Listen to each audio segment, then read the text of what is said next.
Okay, so I tried that fan, that squirrel cage fan I made, and I burned that sucker up. It was working, but then it just burned up on me. So that's bad news. But I wanted to make my little forge work. So what I did is I had this other big leaf blowing fan, and all I did is I swapped them out, hooked it up, and this one's actually stronger. So I think we're still going to be in business here. So what I'm going to do is try to get this fire going and see if we can do some forging in the garage without smoking this place out. Okay,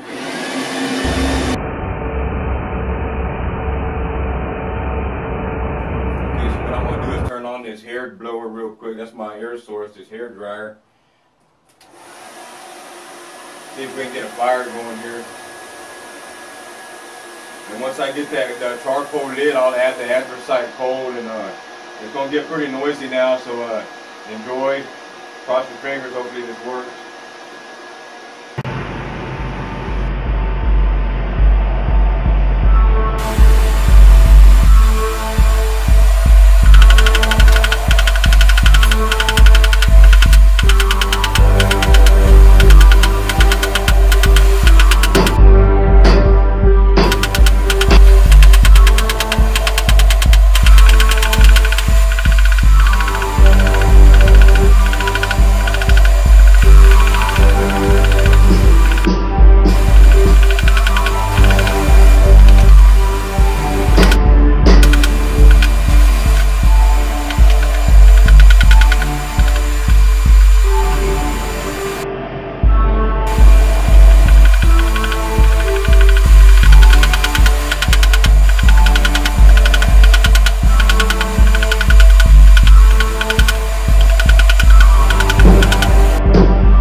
Is that if you let this fire get too high, right, usually when you're starting off, it'll almost get sucked into that hose and then everything starts getting real hot. But I just learned that you can control, if you keep that hair dryer on low, that fire stays low and everything runs smoothly. It's not smoky in here, and I've been doing this for about an hour.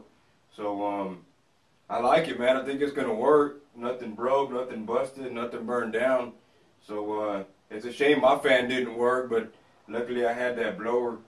So cool. Now I can do some work even when it rains. So this is what I made while y'all were watching. It's a little, I guess I'll make a little leaf hook out of it. See if you can see it better.